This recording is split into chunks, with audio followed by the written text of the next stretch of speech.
आप सभी को प्रभु यीशु मसीह में स्वागत है। पवित्र आत्मा के फल, उस पर मैं थोड़ी कुछ बातें शेयर करूंगी बाइबल से। ये एक बहुत उत्तम आशीष है जिसे हम चर्च में, महिला सभा में और जवानों के बीच में, संडे स्कूल में बच्चों के बीच में और विशेष रूप से व्यक्तिगत आत्मिक उन्नति के लिए हम इसको प्रैक्टिस में ला सकते हैं। तो पवित्र आत्मा के फलों पर चर्चा करने से पहले पवित्र आत्मा के बारे में बताना चाहती हूँ कि पवित्र आत्मा क्या है। पवित्र आत्मा त्रिएक परमेश्वर का एक व्यक्तित्व है। व्यक्तित्व से मतलब होता है गुण। परमेश्वर आत्मा है।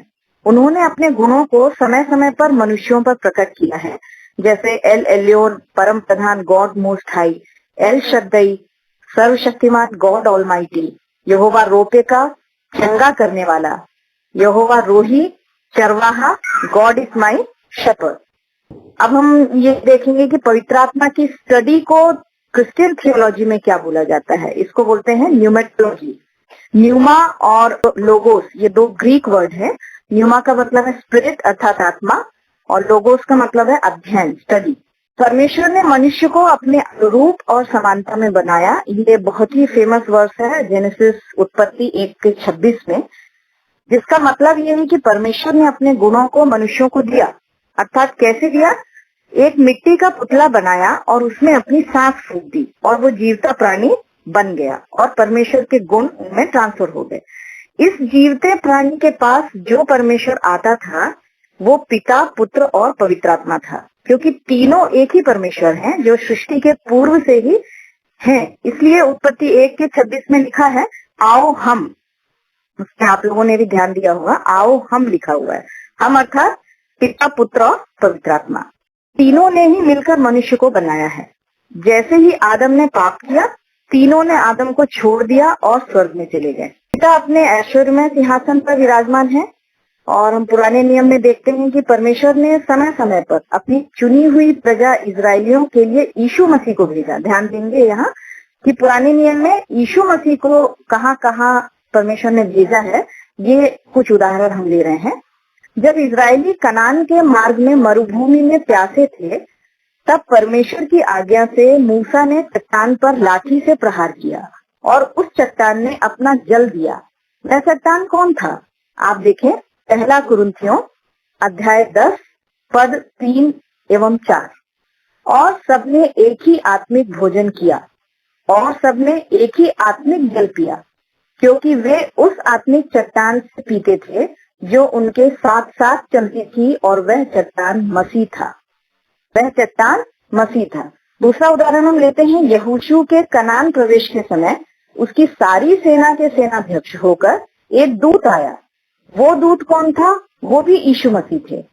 इसका रेफरेंस यहोशू अध्याय 5 पद 13 से 15। अब हम दानियेल की पुस्तक में एक उदाहरण देखते हैं, जहाँ पर शद्रक, मेशक और अबेदनगो जब आग में डाले गए तो चौथा पुरुष प्रकट हुआ उनको बचाने के लिए, जिसके विषय में लिखा है दानियेल अध्याय 3 पद 25 में, जिसका स्वरूप परमेश्वर के पुत्र के सदृश था।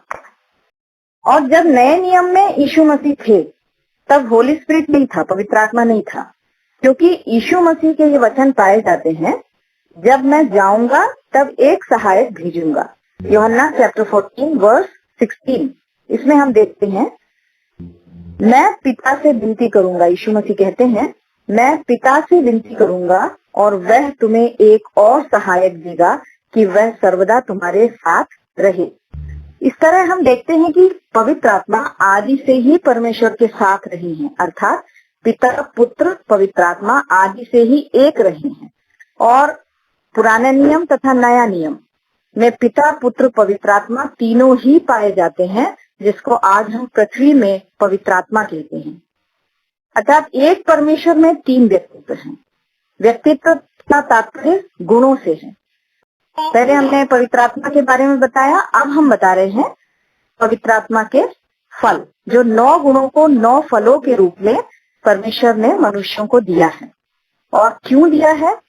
कि मनुष्य इन फलों को प्राप्त करे और परमेश्वर की योग्य संतान है। स्पष्ट रूप से सर्वप्रथम पवित्र आत्मा के नाम से पवित्र आत्मा के फल क्लियरली जो लिखा गया है वह गैलेशियंस चैप्टर 5 वर्सेस 22 एंड 23 में मिलता है।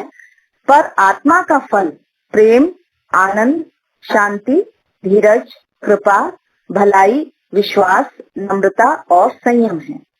इंग्लिश में यदि हम न्यू इंटरनेशनल वर्जन में देखें, love, joy, peace, forbearance, kindness, goodness, faithfulness, gentleness and self control.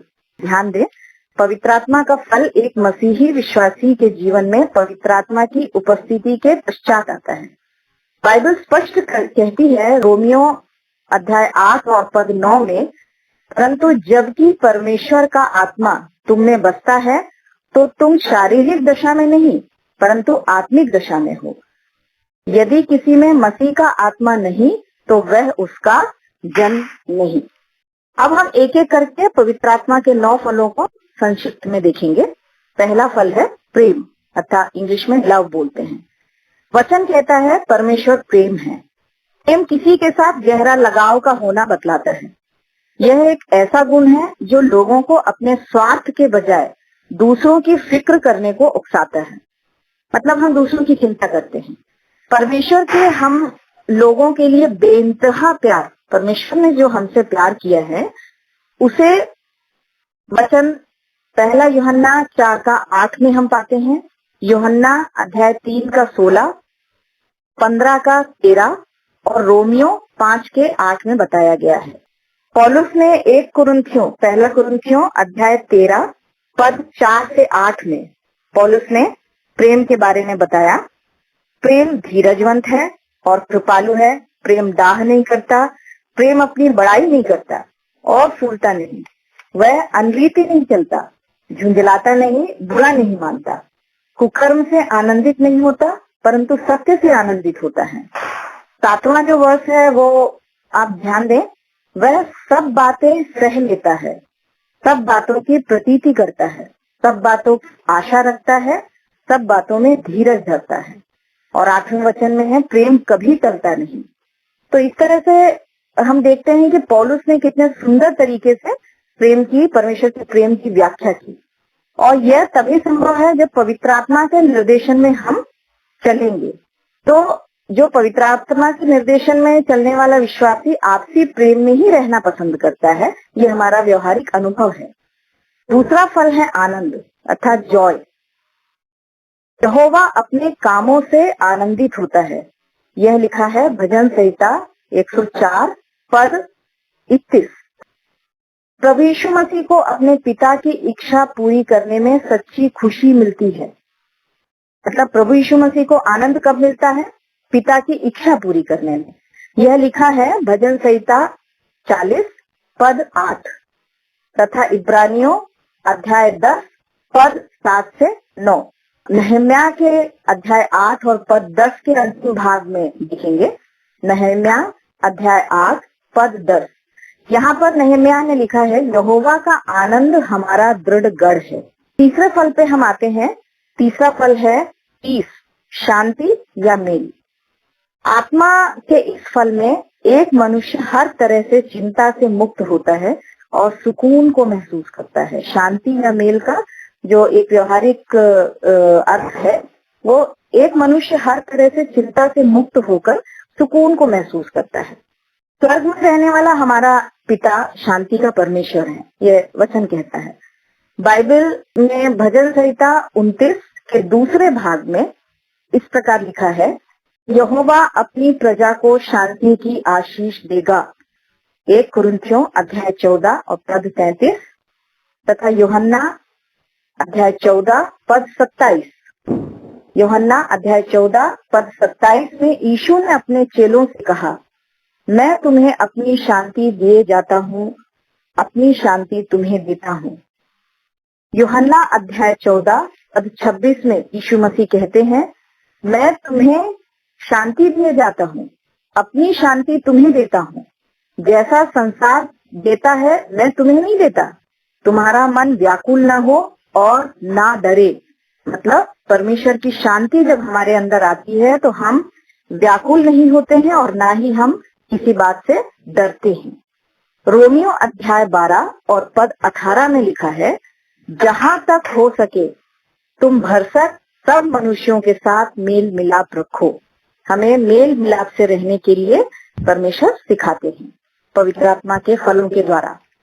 चौथा फल है धीरज अर्थात पेशेंस, को फॉरबियरेंस भी बोलते हैं और लॉन्ग सफरिंग भी बोलते हैं। शांति का संबंध इस चौथे फल धीरज से बहुत नजदीकी संबंध है। धीरज का मतलब है अन्याय झेलते या गुस्सा दिलाते समय, हालात का सामना करते समय सब्र रखना और परिस्थिति के सुधरने की उम्मीद ना छोड़ना। यहोवा धीरज धरने वाला परमेश्वर है। यीशु मसीह ने भी यह गुण रोमियो अध्याय 9 पद 22 से 24 में दिखाया। यहाँ पर यीशु मसीह के धीरज को दिखाया गया है। धीरज के अपने अनुभव में पौलुस लिखते हैं पहला तीमुथियुस अध्याय 1 पद 16 में, मुझ पर इसलिए दया हुई कि मुझ सबसे बड़े पापी में यीशु मसीह अपनी पूरी सहनशीलता दिखाए कि जो लोग उस पर अनंत जीवन के लिए विश्वास करेंगे उनके लिए मैं एक आदर्श बनूं। प्रभु यीशु मसीह के लिए पौलुस ने धीरज रखा। यहाँ पर आप देखिए मुझ पर पहला तीमुथियुस अध्याय 1 पद 16 में पौलुस कहते हैं, मुझ पर इसलिए दया हुई कि मुझ सबसे बड़े पापी में यीशु मसीह अपनी पूरी सहनशीलता दिखाए। यीशु मसीह बहुत धीरज रखे थे पौलुस के मामले में और हम आगे देखेंगे यीशु मसीह के लिए वो एक आदर्श भी बने। पांचवा फल है कृपा, काइंडनेस। रोमियो अध्याय पद 4 तथा पहला पत्रस 2 का 3 बताते हैं यहोवा और उसका बेटा प्रभु यीशु मसीह कृपालु है। जब कोई अपनी बातों से हमारा दिल दुखाता है तब हमारा गुस्सा होना जायज है। ऐसे में हम कृपा का गुण दिखा सकते हैं जो पवित्र आत्मा से ही आता है, ये वचन बताता है। इफिसियों अध्याय 4 पद 26, 27 और 32, जिसमें पौलुस कहता है क्रोध तो करो पर पाप मत करो, एक दूसरे पर कृपालु और करुणामय हो, और जैसे परमेश्वर ने मसीह में तुम्हारे अपराध क्षमा किए वैसे ही तुम भी एक दूसरे के अपराध क्षमा करो। छठवां फल है भलाई, गुडनेस। परमेश्वर ही सही मायनों में भला है। आदम के द्वारा मिले पाप के कारण हर समय भलाई करना हमारे लिए आसान नहीं होता। वचन कहता है नहम्याह 5 का 19, हे मेरे परमेश्वर, जो कुछ मैंने इस प्रजा के लिए किया उसे तू मेरे हित के लिए स्मरण रख। नहम्याह अध्याय 13 और पद 31 में नहम्याह परमेश्वर से कहते हैं हे मेरे परमेश्वर, मेरे हित के लिए मुझे स्मरण कर। ये बहुत इम्पोर्टेंट पद है। अर्थात अगर हम परमेश्वर की आत्मा की दिखाई राह पर चले तो हम भलाई दिखाने के लिए जाने जाएंगे और इसका फल ये रहेगा कि परमेश्वर हमारे अच्छे कामों के लिए हमें याद रखेगा। अब हम पवित्र आत्मा का सातवां फल जो है विश्वास, फेथफुलनेस। विश्वास के लिए सबसे प्रमुख वचन इब्रानियों 11 का 1 में पाया जाता है। अब विश्वास आशा की हुई वस्तुओं का निश्चय और अनदेखी वस्तुओं का प्रमाण है। यह कपट रहित विश्वास जो पवित्र आत्मा ही हमारे अंदर पैदा करती है, ये जो विश्वास है ये कपट रहित है। और इसमें आप देखेंगे आगे इब्रानियों अध्याय 11 पद 2 से 40, जिससे हम सभी बहुत अच्छे से परिचित हैं। इसमें मसीह के आने से पहले विश्वास में जितने सेवक और दूसरे लोगों के उदाहरण हैं जिन्होंने विश्वास किया और वो भी अनदेखा विश्वास किया, उसकी चर्चा की गई है। उसकी एक बहुत बड़ी लिस्ट है उसमें, और ये हमारे लिए प्रमाण है, उदाहरण है। पहला तीमुथियुस अध्याय 1 पद 5 में लिखा है, इसमें लिखा है शुद्ध मन और अच्छे विवेक और कपट रहित विश्वास से प्रेम उत्पन्न होता है। अर्थात जब हम कपट रहित विश्वास दिखाते हैं तो दूसरों का भी विश्वास बढ़ता है। मतलब जब हम हमारे जो मसीही विश्वासी हैं, हमारे साथ रहने वाले लोग हैं जो हमें देखते हैं, जब हमें वो कपट रहित विश्वास में देखते हैं तो उनका भी विश्वास बढ़ता है। अब हम आते हैं 8वें फल की ओर। 8वां फल है नम्रता, जिसको कोमलता भी कई वर्जन में लिखे हुए हैं, और जेंटलनेस, इंग्लिश में जेंटलनेस हम बोलते हैं। यहाँ पे जेंटलनेस जब शब्द आया है तो हम बताना चाहेंगे कि पवित्र आत्मा को सिंबॉलिक रूप से डव के रूप में, कबूतर के रूप में दिखाया गया है, जिसका मुख्य गुण है नम्रता, जेंटलनेस। जेंटलनेस या कोमलता या नम्रता से तात्पर्य है कि अपने स्वभाव और व्यवहार से नरम दिल होना, अपने स्वभाव और व्यवहार से नरम दिल होना। परमेश्वर और यीशु मसीह दोनों ही कोमल थे। हम बहुत सारे उदाहरण देखते हैं कि परमेश्वर सजा देकर पछताते हैं, मतलब वो दुखी होते हैं, वो अपनी चुनी हुई प्रजा को, अपने लोगों को कष्ट में देख नहीं सकते हैं, लेकिन वो देकर सिखाने के लिए कुछ देते भी हैं परिस्थिति, तो वो पछताते हैं। तीतुस अध्याय 3 पद 2 में हमसे मसीही चाल चलन के अंतर्गत कोमलता की मांग की गई है। लिखा है, किसी को बदनाम ना करना, झगड़ालू ना हो, पर कोमल स्वभाव के हों और सब मनुष्यों के साथ बड़ी नम्रता के साथ रहें। ये हमारे व्यवहारिक जीवन के बहुत इम्पोर्टेंट है। अंतिम और 9वां फल है संयम, सेल्फ कंट्रोल।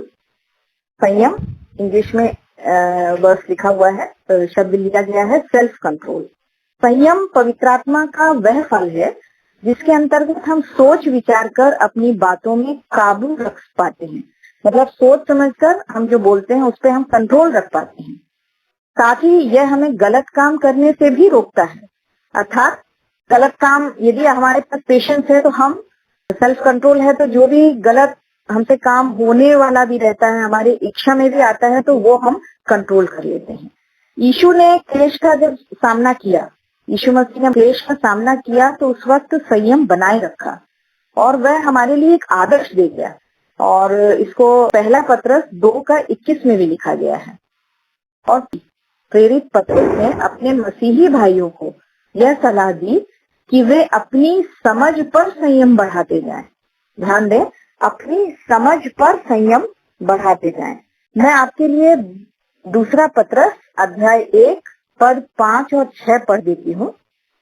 इसी कारण तुम सब प्रकार का यत्न करके अपने विश्वास पर सद्गुण और सद्गुण पर समझ और समझ पर संयम और संयम पर धीरज, इसमें आगे भी लिखा है और कई चीजें हैं, बढ़ाते जाओ। अर्थात समझ पर संयम और संयम पर धीरज बढ़ाते जाओ।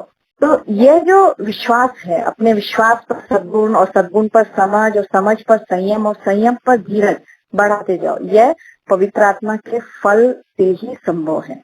जब हमारे अंदर पवित्र आत्मा के फल होंगे उससे ही संभव है।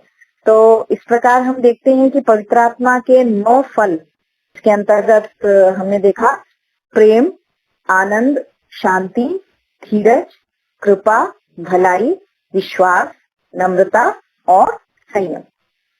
तो इस तरह पवित्र आत्मा के 9 फलों के द्वारा हमारा पिता, हमारा सृष्टिकर्ता हमें देखता है कि हम उनकी योग्य संतान हैं कि नहीं। हमें विभिन्न परिस्थितियों में पिता डालता है कि पवित्र आत्मा के ये फलों का हम उपयोग करें। हमें इन पवित्र आत्मा के फलों का उपयोग करना है। ये हमारा फ्री विल है। फ्री विल है कि हम पवित्र आत्मा के गुण जो हमारे अंदर हैं, जो फल हमारे अंदर हैं, उनके होते हुए भी हम पवित्र आत्मा के फलों का उपयोग करें या ना करें, ये हमारा फ्री विल है। तो यह प्रभु ने हमारे ऊपर डाला है कि हम पवित्र आत्मा के फलों का उपयोग करें या ना करें। तो इस तरह से हम देखते हैं कि पवित्र आत्मा के फल हमारे अंदर हैं जो हमें मसीह की शांति का अनुभव कराते हैं और पिता और हमारा रिश्ता इसमें मजबूत होता है। पवित्र आत्मा के द्वारा ही पिता और पुत्र और हमारा रिश्ता मजबूत होता है। हम पवित्र आत्मा के कार्य और शैतान के कार्यों में अंतर कर पाते हैं। पवित्र आत्मा हमें जब गाइड करता है, हमें सिखाता है, हमारे लिए प्रार्थना करता है, तो हम पवित्र आत्मा के कार्य और शैतान के कार्य में अंतर कर पाते हैं। सांसारिक जीवन में कितनी भी विपरीत परिस्थितियां आए, इन 9 फलों के साथ हम बिना डर के जीवन व्यतीत कर सकते हैं। और सबसे मुख्य, हम यीशु मसीह के चरित्र को दिखाकर मसीह को महिमा देने वाले बन सकते हैं। संसार यीशु मसीह को हमारे व्यवहार से ही देख पाता है, महसूस कर पाता है। हम जो जॉब में हैं, परिवार में हैं, अपने बड़े परिवार में रहते हैं और जहाँ भी हम जॉब करते हैं, स्टेशन में भी, कहीं भी हम रहें, लेकिन ऐसे कई बार मौके आते हैं जब हमें इन 9 फलों को दिखाने का अवसर मिलता है। तो हम जब पवित्र आत्मा के फलों को सीखते हैं तब हम इसको व्यवहार में भी लाने की कोशिश करते हैं। तो जब भी मौका मिलता है हमारे सामने तो हमें इन फलों का उपयोग करना चाहिए और इससे यीशु मसीह को ही महिमा मिलती है। हमारे व्यवहार से संसार यीशु मसीह को पहचान पाता है, यीशु मसीह के चरित्र को देख पाता है। तो आज का अध्ययन हम यहीं समाप्त करते हैं और इस विश्वास के साथ कि आप सभी ने प्रभु यीशु मसीह की आशीष को पाया है और पवित्र आत्मा के जो 9 फल हैं इसमें प्रभु हम सभी को प्रैक्टिस करने के लिए अपना अनुग्रह दे। परमेश्वर पिता की महिमा हो। धन्यवाद। श्रीमती सुषमा जी, आपने बहुत ही सरल तरीके से और पवित्र आत्मा और उसके फलों के विषय में विस्तृत रूप से समझाया। पवित्र आत्मा के फल परमेश्वर के ही गुण हैं, जिन्हें हम पवित्र आत्मा की सहायता से प्राप्त करके इन गुणों को परमेश्वर की संतान होने के अनुरूप व्यवहार में और अन्य जातियों के बीच में परमेश्वर के गुणों को प्रगटीकरण करते हैं।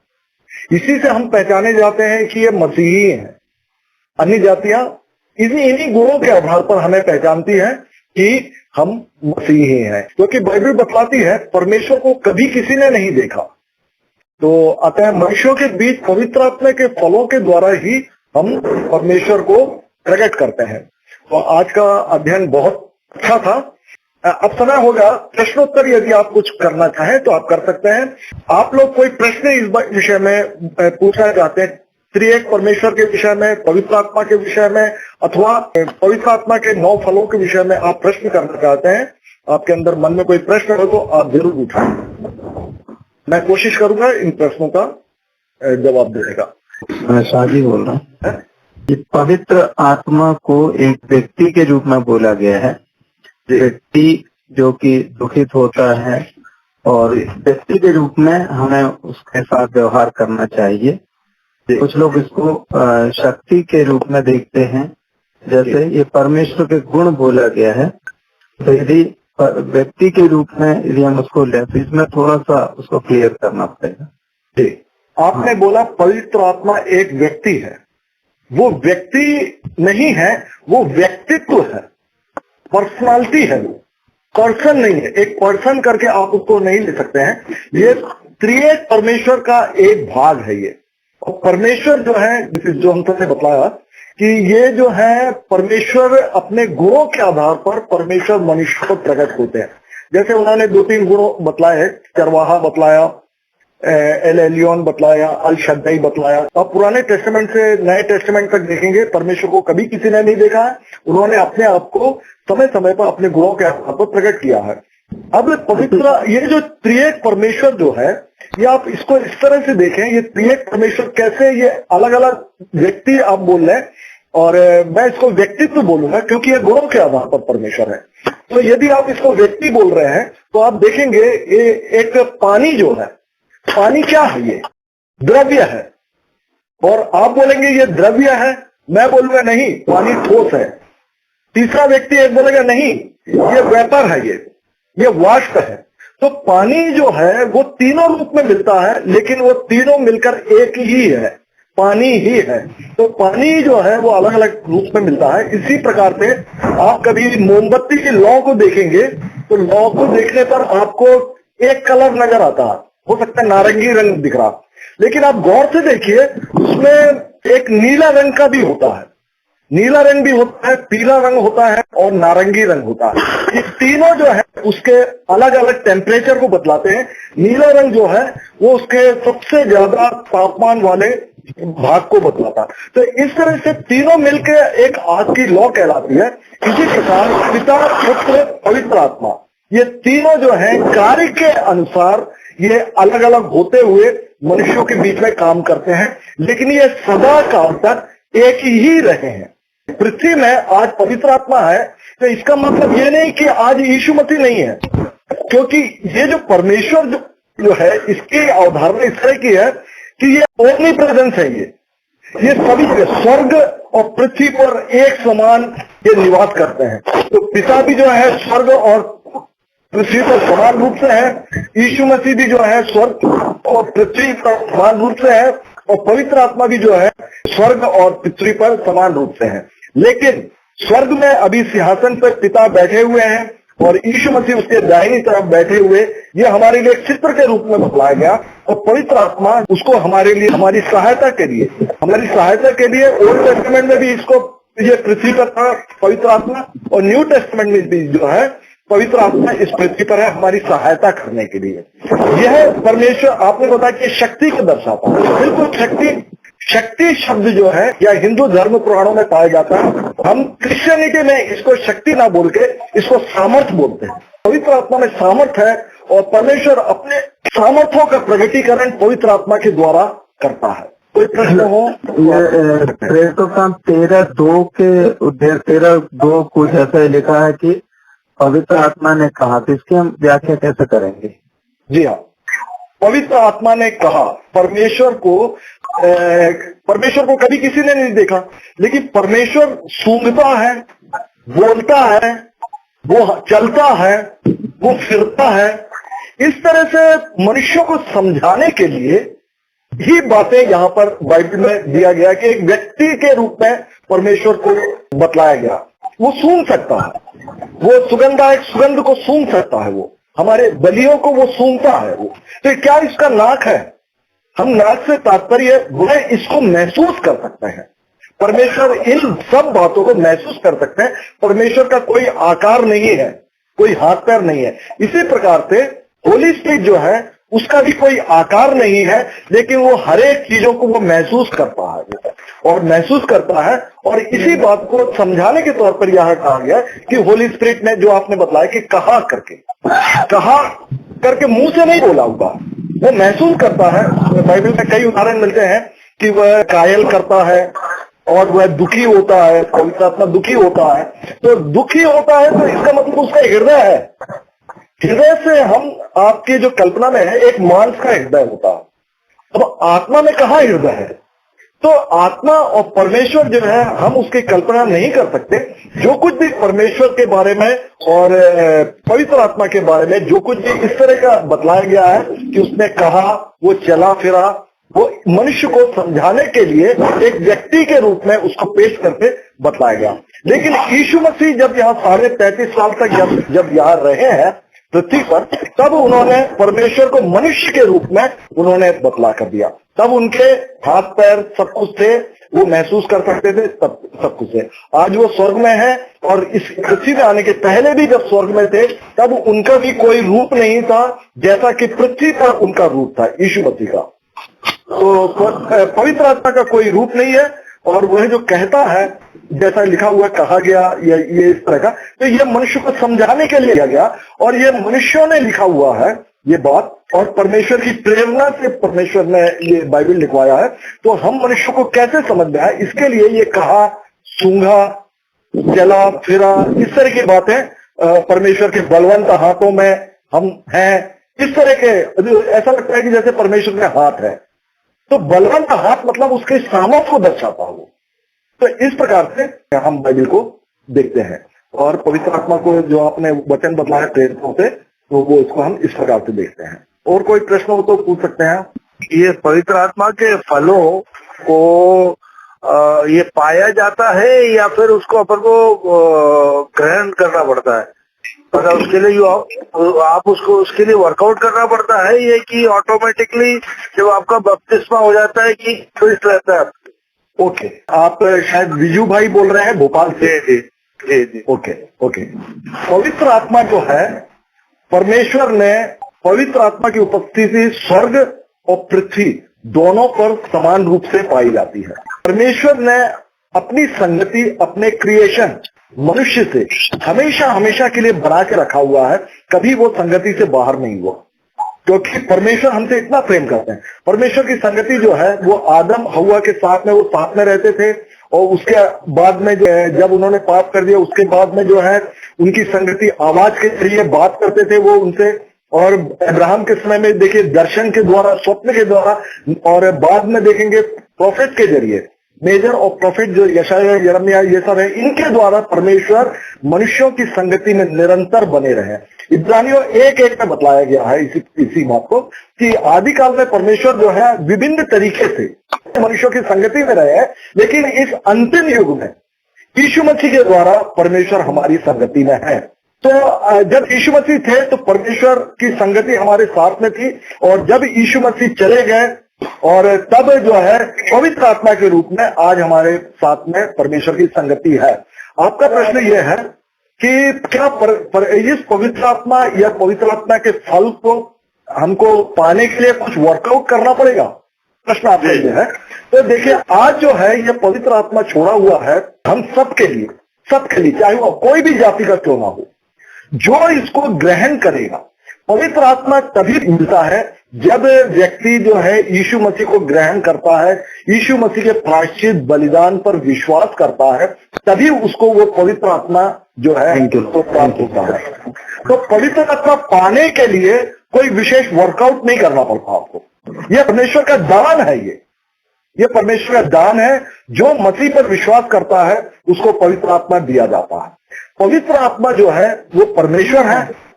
परमेश्वर ने अपने आप को विभिन्न गुणों के आधार पर उन्होंने मनुष्यों पर प्रकट किया। इसका मतलब है कि पवित्र आत्मा स्वयं परमेश्वर के गुणों से भरपूर है। मनुष्यों के लिए सिर्फ 9 गुण जो है उन्होंने दिए हुए हैं परमेश्वर ने, कि पवित्र आत्मा के द्वारा मनुष्यों को 9 गुण दिए गए हैं, जिसको कि पवित्र आत्मा के फल जो है बतलाया गया। इनको पाने के लिए आपको वर्कआउट करना पड़ेगा बाइबल अध्ययन से, प्रार्थना के द्वारा। तो पवित्र आत्मा के फल जो है ये दान नहीं है, लेकिन परमेश्वर की पवित्र आत्मा जो है हम मनुष्यों के लिए दान है। ये पवित्र आत्मा के फल को प्राप्त करने के लिए आपको वर्कआउट करने पड़ेगा। बाइबल के जो वचन है ये जब आप पढ़ते हैं तो यह जीवित हो उठता है, जिंदा हो जाता है, हमसे बात करने लगता है। तो इस तरह से आपको वर्कआउट करना पड़ेगा। जी जैसे सारे शिष्य सारे एट्री में बैठ के प्रार्थना कर रहे थे जब उनके ऊपर पवित्र आत्मा उतरा, तो मतलब आपको प्रार्थना करनी है तभी उसी में आप पवित्र आत्मा के फलों को प्राप्त करेंगे। ओके, देखिएगा, पवित्र आत्मा ओल्ड टेस्टामेंट से ही रहा है। जैसे मैडम ने भी अभी बतलाया, पवित्र आत्मा ओल्ड टेस्टामेंट में भी रहा है। आप देखेंगे शिमशोन में आत्मा बल से उतरा। ऐसे कई उदाहरण, मैं एक सैमसन का उदाहरण ले रहा हूँ। सैमसन में अंतिम समय में लिखा हुआ है कि उस पर आत्मा बल से उतरा। आत्मा जो है वह पवित्र आत्मा है, और जिसको कि ओल्ड टेस्टामेंट में पवित्र आत्मा ना लिखकर आत्मा लिखा हुआ। तो इस प्रकार से आत्मा कई बार बसलेल जो कारीगर जो था, बसलेल और ओहलियाब, ये इन्होंने टैबरनिकल पूरा बनाया, और टैबरनिकल और याजक महायाजकों के वस्त्रों को बनाया, और सारी चीजें जो रेगिस्तान में बनाया। तो इनको जो है पवित्र आत्मा दिया गया। तो लिखा हुआ कि आत्मा इन पर उतरा। तो इस तरह से पवित्र आत्मा जो है वो ओल्ड टेस्टामेंट में रही है। न्यू टेस्टामेंट में जो उतरा है पवित्र आत्मा पेंटेकोस्ट के दिन, वो पवित्र आत्मा की भरपूरी उतरी है। हम पहले आप देखोगे सारे मनुष्यों को पवित्र आत्मा नहीं मिलता था ओल्ड टेस्टामेंट के दिन को।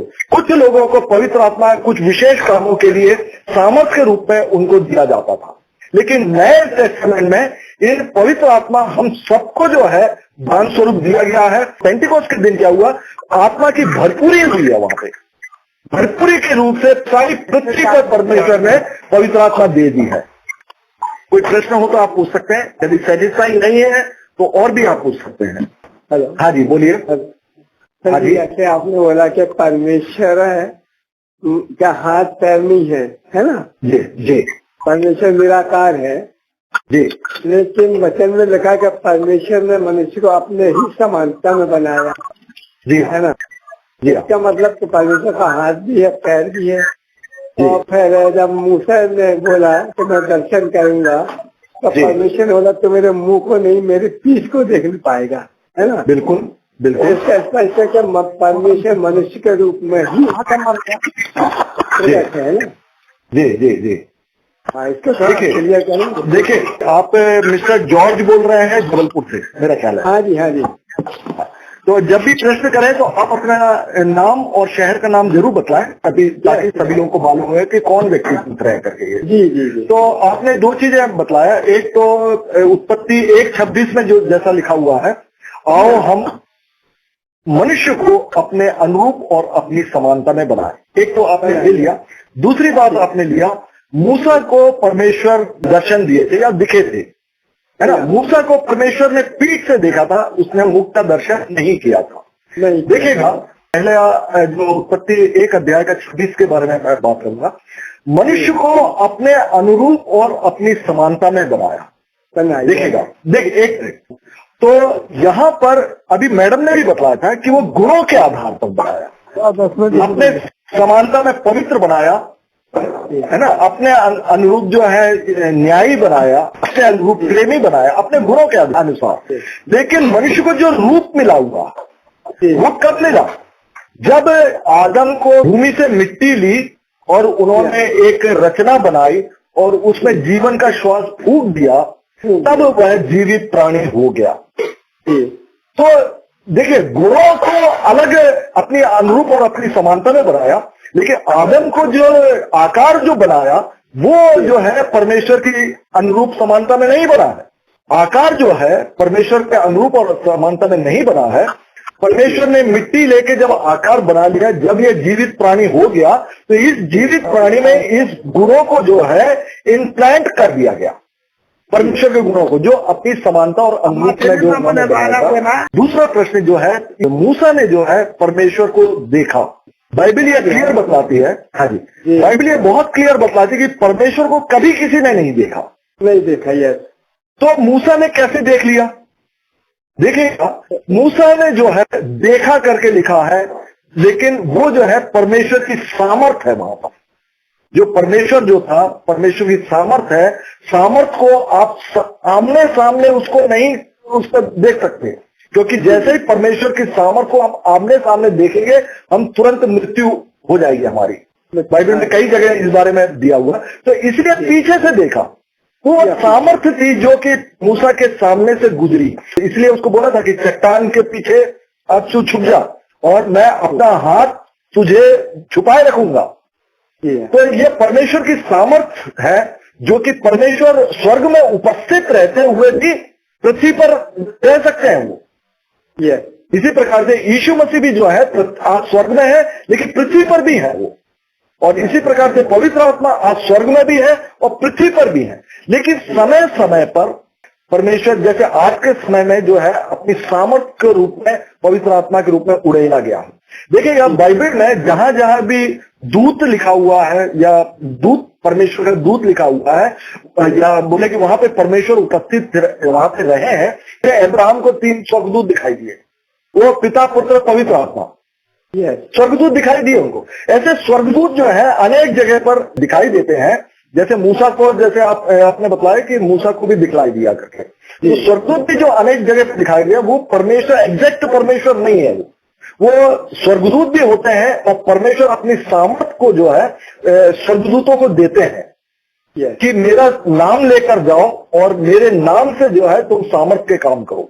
जो आज्ञा उन मनुष्यों के लिए दी जाती है वो उनका परमेश्वर का नाम रखकर यहाँ पर, इसलिए जहां पर भी परमेश्वर भी बोला गया, वहां पर जो हमारी कल्पना है कि पिता जो है वो जो सिंहासन पर बैठे हुए स्वर्ग में, वही आकर बोल रहे हैं, ऐसा नहीं है। कुछ क्लियर हुआ?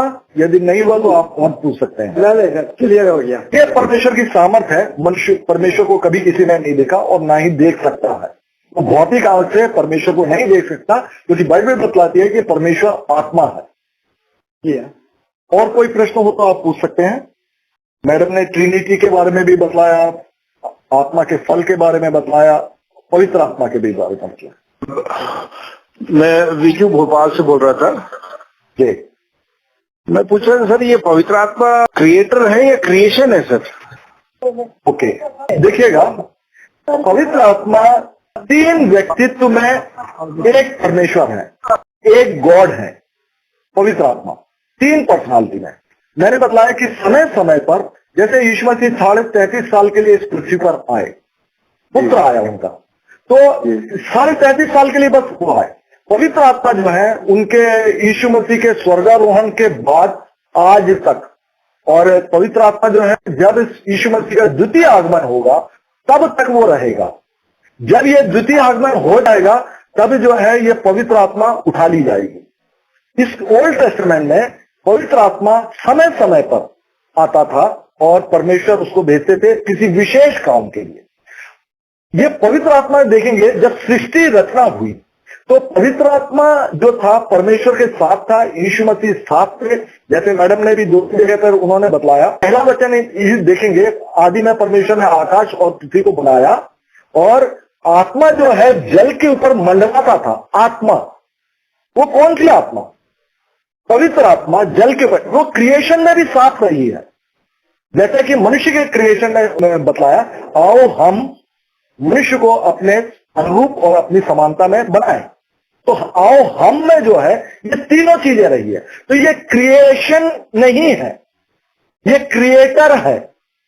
पवित्र आत्मा जो है क्रिएशन नहीं है, यह क्रिएटर है। जैसे कि यीशु मसीह है, पिता है और पवित्र आत्मा, ये तीनों एक परमेश्वर है। लेकिन समय समय पर काम के आधार पर वो इस पृथ्वी पर हम मनुष्यों के बीच में आते रहे हैं। ये क्रिएटर है, क्योंकि परमेश्वर जो है वो क्रिएटर है। इसको हिब्रू में 12 बोलते हैं, यहोवा 12। परमेश्वर क्रिएटर है। जी, thank you brother, thank you. Okay, और कुछ प्रश्न हो तो पूछ सकते हैं, समय है अभी आपके पास।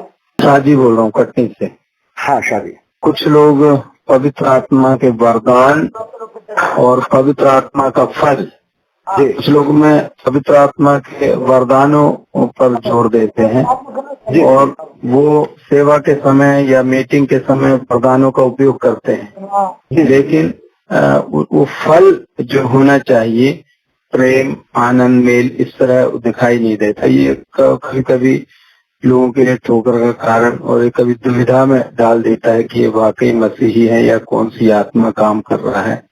ये इस पर थोड़ा सा प्रकाश डालें। ओके, पवित्र आत्मा के फल और पवित्र आत्मा के वरदान दोनों अलग अलग चीजें हैं। पवित्र आत्मा के फल जो है वो बतलाया कि परमेश्वर के गुण हैं वो, जो कि मैडम ने भी बताया कि ये 9 तरह के होते हैं और 9 तरह के ऐसे पवित्र आत्मा के तो बहुत अनगिनत फल है पवित्र आत्मा के पास। लेकिन मनुष्यों के लिए उपयोगी जो है सिर्फ 9 फल उन्होंने दिए हुए हैं और 9 फल प्राप्त करना भी आज हमारे लिए कितना मुश्किल है हम अब जानते हैं। तो यदि और भी गुणों को देते तो अपनी क्या हालत होती। तो फिलहाल जो है पवित्र आत्मा ने हमारे लिए 9 फलों को दिया हुआ। ये व्यक्तिगत रूप से दिए जाते हैं फल, लेकिन वरदान जो है वो कलीसिया में सामूहिक रूप से दिया जाता। देखिए, वरदान जो है वो आप इसको 1 कुरिन्थियों 12 के 4 में देख सकते हैं आप, और आप इसको 1 कुरिन्थियों 12 के 7 से 11 तक मैं पढ़ता हूं। ध्यान दें, वरदान के विषय में बात हो रही है। सबके लाभ के लिए, सभी के लाभ के लिए हर एक को आत्मा का प्रकाश दिया जाता है। एक को आत्मा के द्वारा बुद्धि की बातें, बुद्धि तो दूसरे को उसी आत्मा के द्वारा, मतलब पवित्र आत्मा के द्वारा ज्ञान की बातें दी जाती है। किसी को उसी आत्मा के विश्वास, तो किसी को उसी एक आत्मा से रोगियों को स्वस्थ करने का वरदान दिया जाता है। फिर किसी को सामर्थ्य के काम करने की शक्ति और किसी को भविष्यवाणी की, किसी को आत्माओं से परख करने की, तो किसी को अनेक प्रकार की भाषा बोलने की सामर्थ्य और किसी को भाषाओं का अर्थ बताने के सामर्थ्य। ये सब प्रभावशाली कार्य वही एक आत्मा करता है, जिसे जो देना चाहता है वह उसको बांट देता है। तो हम आप देखेंगे ये व्यक्तिगत रूप से नहीं है। ये भविष्यवाणी करने के लिए कोई एक व्यक्तिगत तौर पर नहीं है, ये कलीसिया की उन्नति के लिए है। ये ज्ञान और बुद्धि की बातें जो हमें दी गई है वो कलीसिया की उन्नति के लिए दी गई है। रोगियों को स्वस्थ करने का जो वरदान जो है, जो पवित्र आत्मा के वरदान जो है, ये किसके लिए है? क्या एक व्यक्ति के लिए है? नहीं, ये समूह के लिए है, जो कलीसिया की उन्नति करने के लिए है। तो इस प्रकार से जो है आत्मा के फल अलग हैं और आत्मा के वरदान अलग हैं। आत्मा के फल जो है हम सभी को व्यक्तिगत रूप से ग्रहण करने के लिए दिए गए हैं और आत्मा के वरदान जो है वो कलीसिया की आत्मिक उन्नति के लिए दिए गए हैं। कोई और प्रश्न हो तो आप पूछ सकते हैं। Okay, thank you. चलिए, अब समय भी हो रहा है तो प्रश्नोत्तर का ये हम समाप्त करते हैं। तो आइए, ये समय होगा अब आशीष वचन को ग्रहण करने का। तो आइए हम आशीष वचन को ग्रहण करें। हमारे पिता परमेश्वर का प्रेम, प्रभु यीशु मसीह का अनुग्रह और पवित्र आत्मा की अटूट सहभागिता हमें से प्रत्येक के साथ अब से लेके सदा तक बनी रहे। आमीन। आमीन। आमीन। आमीन।